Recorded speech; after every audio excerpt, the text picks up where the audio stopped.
Section 1. You will hear a conversation between two students talking about driving lessons. First, you have some time to look at questions 1 to 5.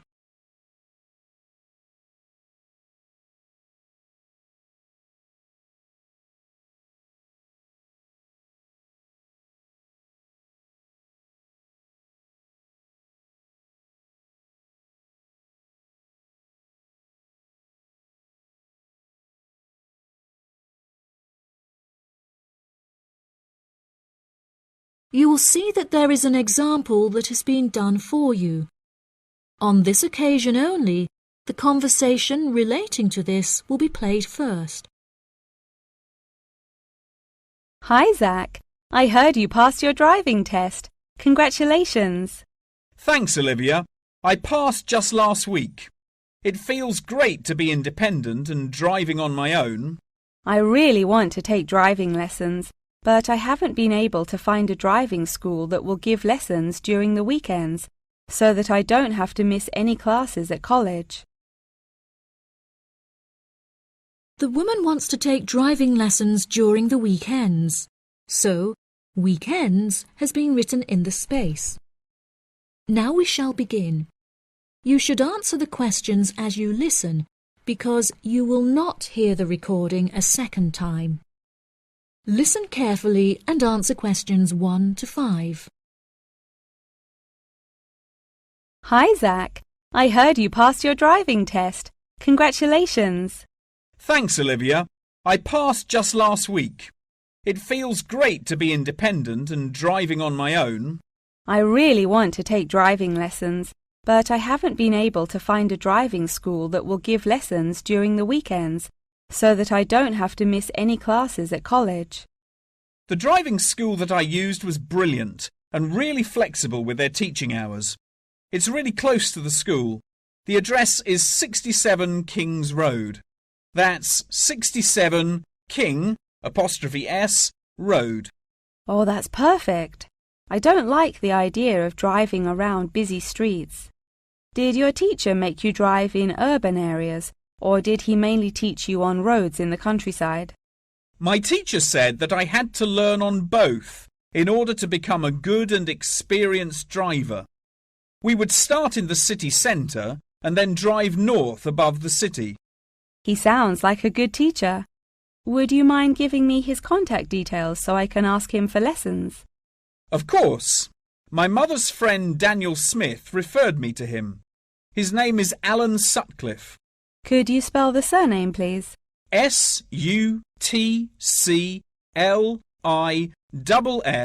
Sutcliffe. Thanks for helping me out. I'll give him a call tomorrow. I don't know if I should learn in a manual or automatic car. How do I decide?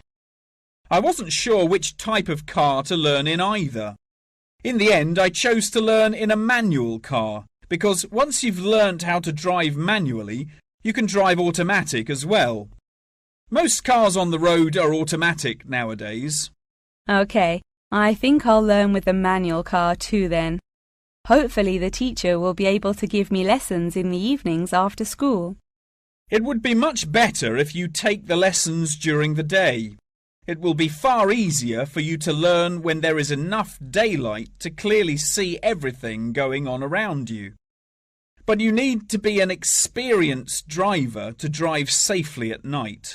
How frustrating. I was hoping I wouldn't have to take lessons during the weekends. You're right, though. Safety comes first. Before you hear the rest of the conversation, you have some time to look at questions 6 to 10.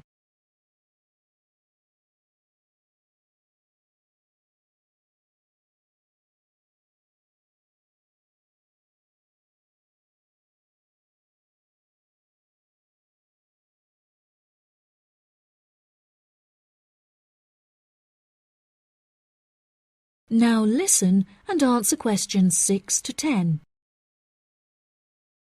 Speaking of safety, you should wait until summer to start learning. It's really difficult and dangerous to drive in the wind and rain as a learner, so you should definitely wait until the weather is sunny and dry. Okay, that's perfect actually.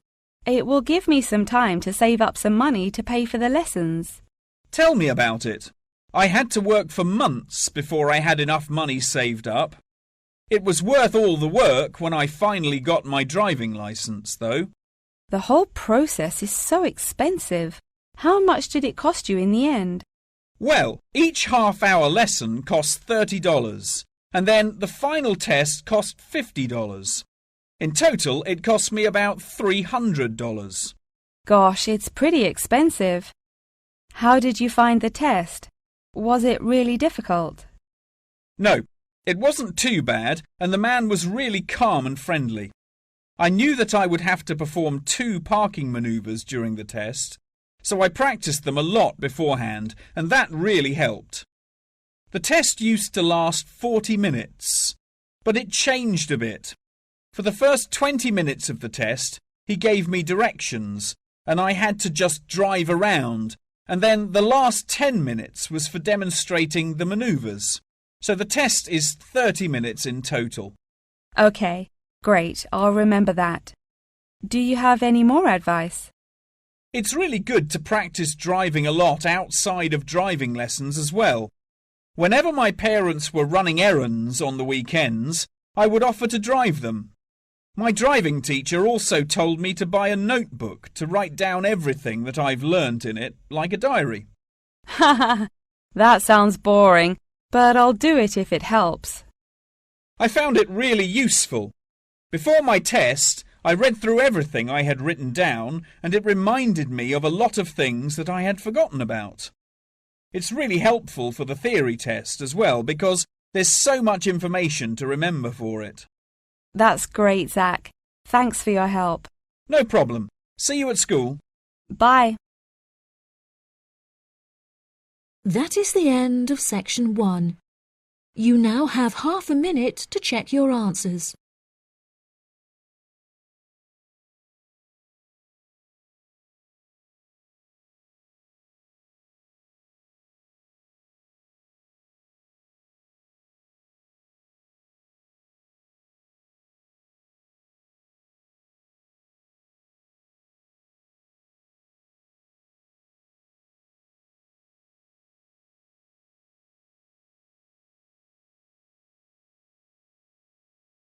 Now turn to section 2. You will hear part of a talk about Mount Rushmore given by a tour guide. First, you have some time to look at questions 11 to 15.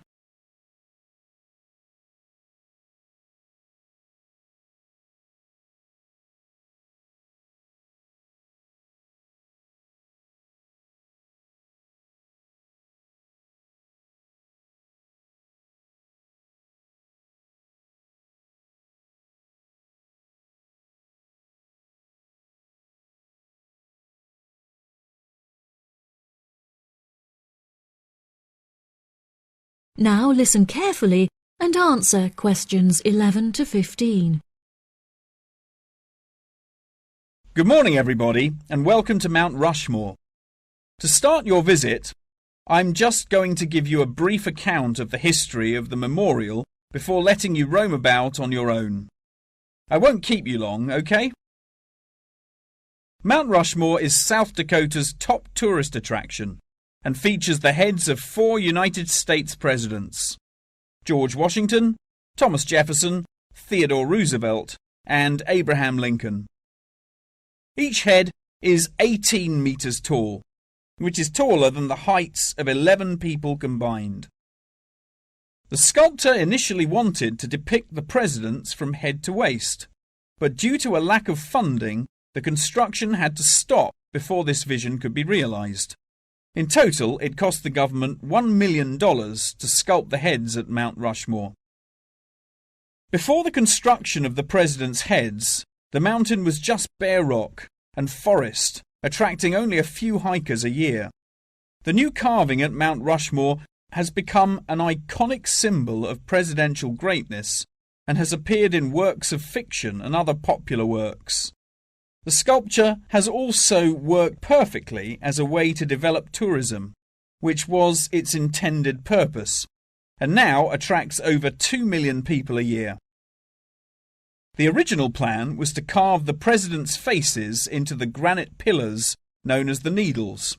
However, the sculptor soon realised that these rocks were too eroded and delicate to support such a large sculpture. Instead, he chose to locate the carving at Mount Rushmore due to its grand appearance and brightly lit rock faces that experience maximum exposure to sunlight throughout the day as a result of the southeast orientation.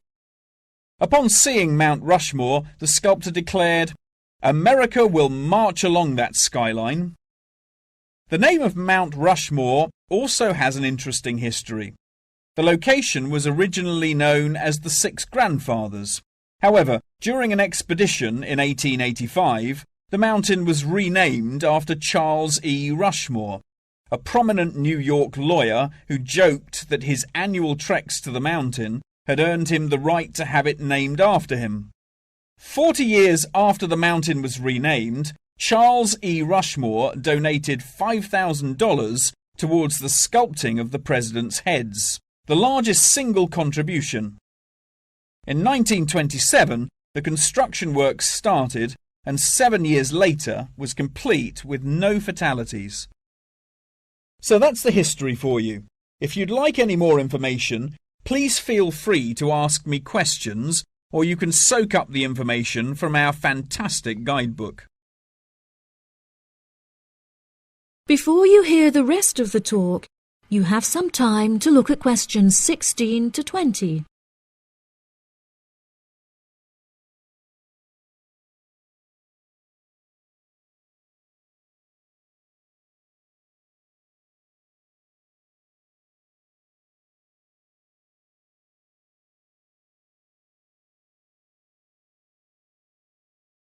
Now listen and answer questions 16 to 20. Now I'm going to give you a plan of the site, and I'd just like to point out where everything is so that you can explore everything for yourself. We're currently standing at the entrance, which is marked with the arrow on the map. If you follow the trail up to our left, you will find the information centre. There's a great photo booth there where you can have your photograph taken with Mount Rushmore in the background for a fee of only $10. What a great souvenir! In front of us is the refreshment centre, where you can help yourselves to coffee, locally grown tea, and a delicious selection of cold drinks and biscuits. Be sure to stay hydrated as it can get really hot up here. To our right, not far up the trail, is the gift shop. Here we sell copies of the guidebook, and it's also the perfect place to pick up some small souvenirs for yourself, your family and friends. Now, further up the trail, behind the gift shop, is a big stone building with a workshop. This is where all of our souvenirs are made by hand, which you can purchase in the gift shop, like I said before. Some are even carved from pieces of rock taken from Mount Rushmore itself.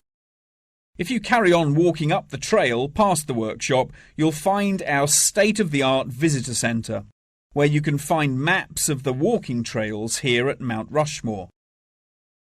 Now for the real treat.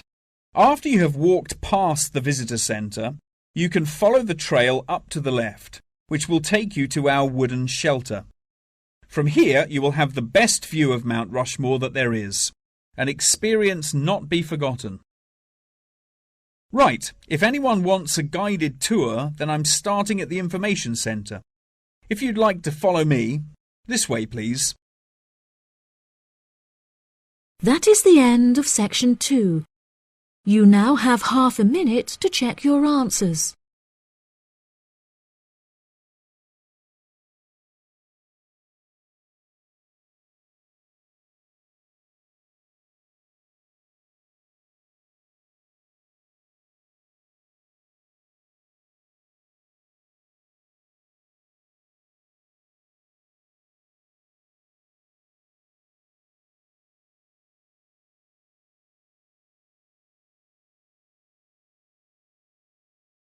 Now turn to section 3. You will hear a conversation between a professor and a student talking about taking a course. First, you have some time to look at questions 21 to 25.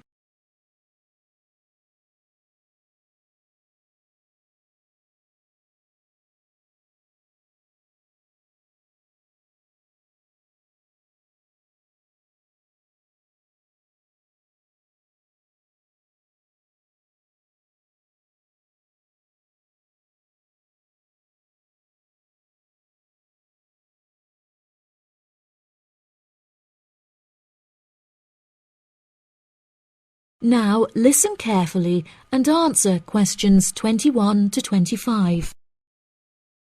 Excuse me, Dr. Twain. May I speak with you for a minute? Of course, please come in. I'm Charlotte York. I'm considering taking your course in tourism. Right. Well, Charlotte, how can I help you? I have been considering studying tourism. However, it is such an important decision that I would like to seek some advice about it first. Would you mind answering some of my questions? Absolutely. Fire away. Well, I have been discussing courses with my parents, and they are concerned that I will not be able to get a well-paid job with a degree in tourism. The reason that I want to study the course is that I have a great interest in the subject, and I think I would really enjoy it. I believe the only way that I will enjoy my life is if I enjoy my career. Happiness is far more important than money, don't you think? Absolutely. I would much rather be happy and poor rather than rich and miserable. Money cannot buy you happiness. I'm glad you agree. You needn't worry about money, Charlotte. A large part of the tourism course is dedicated to teaching students how to manage finances, a skill that you can apply to your everyday life as well. I would also recommend that you take a sideline course in time management, as this can be incredibly useful in efficiently planning your workload. Efficiency is the key to success. I'll remember that. Now, I have found that some students have natural talents that really help them to succeed in the course. Communication skills, for example, can be very beneficial. Do you have any strengths? Maths was always my favourite subject at school, so I really enjoy solving mathematical problems. However, I find statistics quite difficult. I have always been very capable and self-sufficient. I have a lot of confidence in my abilities and will take the initiative in situations without needing to depend on anyone else for their help. That's a really great quality to have and will be particularly useful if you choose to study tourism. That's great. I would recommend that you spend some of your time researching the course. A lot of people who are uneducated on the subject claim that tourism is a shrinking industry and that it will become irrelevant in the future. If you study the published research, however, you will see that the truth is quite the opposite. The industry has, in fact, grown significantly as people have developed an ever-increasing interest in culture and travel. Have you compared the university course with a polytechnic? Yes, I have. I was interested in studying the course in modules. However, the university doesn't offer that option. I don't have enough funds to be able to attend an expensive university, so I was relieved to see that the course is quite affordable. I also considered attending a summer school instead of university to save money, and so that I could work during the rest of the year. But I really wanted the university experience. I think that university would suit you well. Before you hear the rest of the conversation, you have some time to look at questions 26 to 30.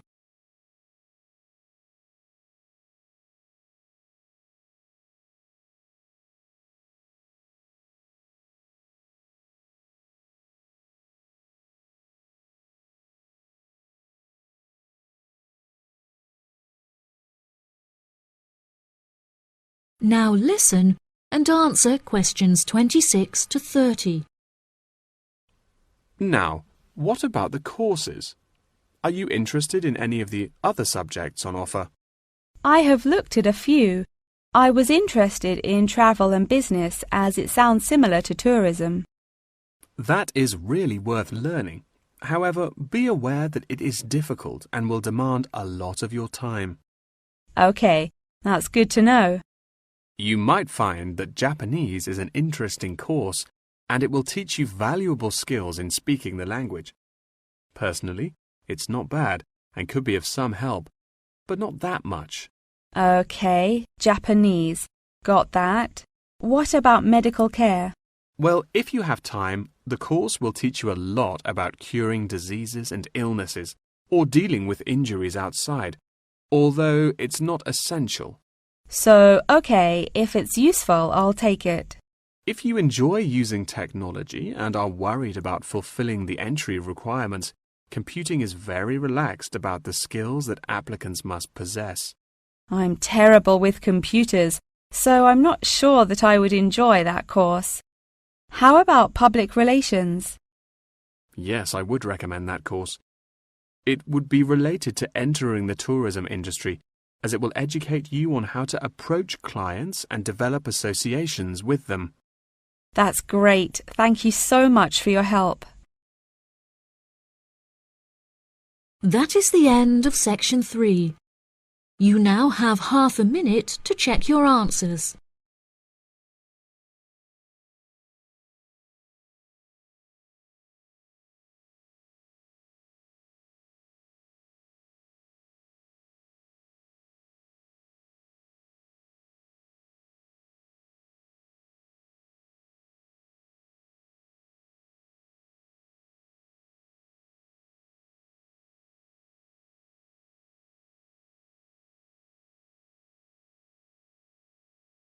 Now turn to section 4. You will hear a talk about the practice of company outsourcing. First, you have some time to look at questions 31 to 40.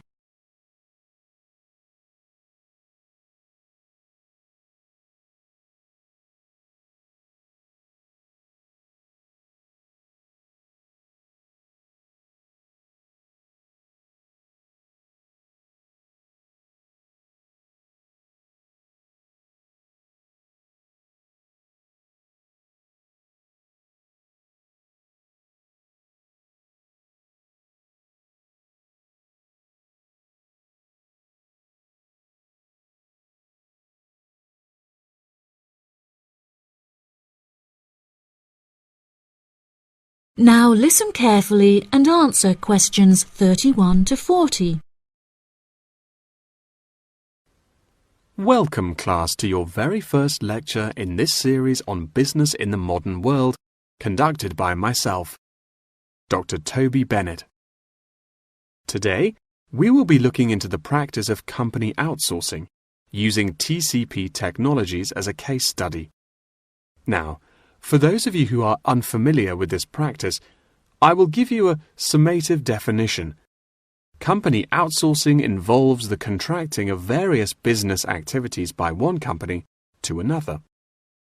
This practice will sometimes occur from a Western company to a party based in a third world country, the rationale being to make significant financial savings on lower international labour rates and to potentially increase quality.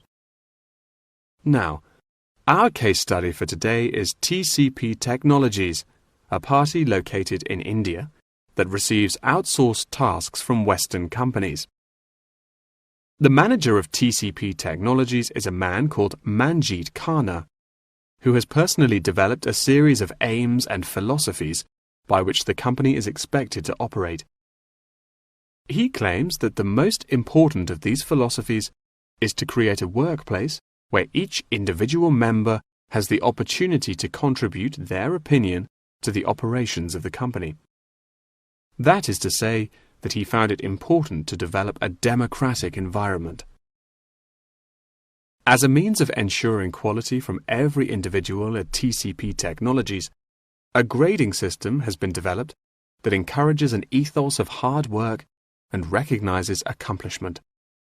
This grading of individuals is based upon a series of factors such as turnover, hours worked, and efficiency. Every month, Khanna publishes the grades on an internal website, where staff can access not only their own grades, but also compare it to others. A spirit of playful competitiveness has developed through this method, which has resulted in increased efficiency and turnover across the company. Kana also saw it as essential to develop a culturally diverse group of employees as a means of presenting a multifaceted image that would appeal to a host of potential employees from across the globe. This cultural openness has not only increased the quantity of incoming contracted opportunities by 7%, but has also benefited the company itself significantly. A level of transparency now exists that had not before been apparent. According to questionnaires carried out recently, these newly introduced measures have significantly increased the rate of staff satisfaction, which has subsequently led to an increase of 32% in the company's income. These figures are truly admirable and serve as a testament to the measures that Kana has introduced to the workplace at TCP Technologies. In a recent interview published by The Economist, he declared, "The figures speak for themselves. My system works." When asked if he had any advice for companies on methods they could employ to streamline workflow and increase turnover, he replied, "It's simple, really. A company must see itself not as one entity comprised of nameless components, but instead as a living organism composed of cells, each one essential to the functioning of the whole. I suggest that the motto by which your management operates will be employee first."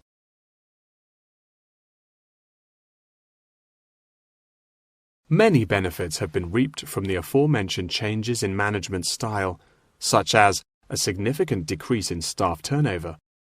This improvement alone has solved many problems that had before stunted the growth of the company. A lot of these improvements came from the realization that the solution does not have to be produced internally, but can come from any other company.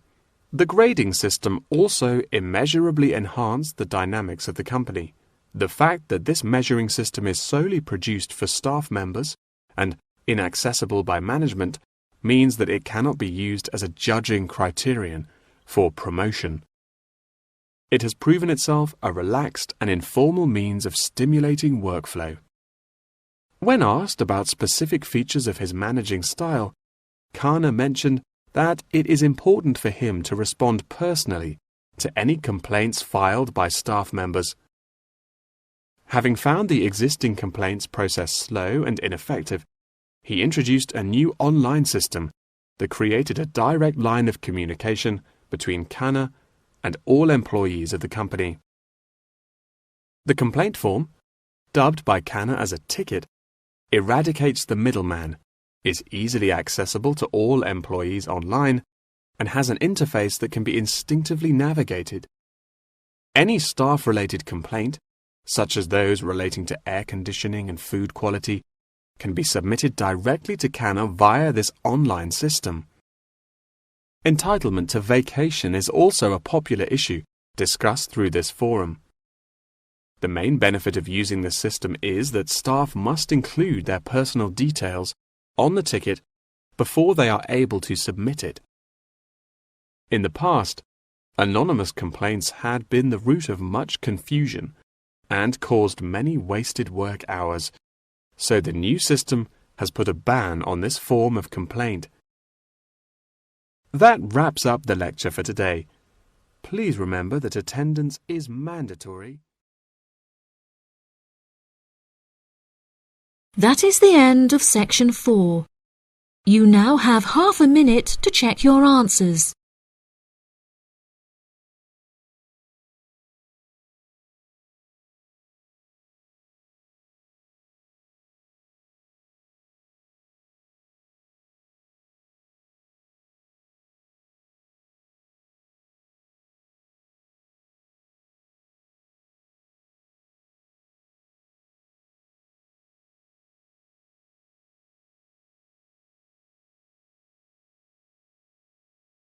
That is the end of the listening test. The listening test. The listening test. The listening test.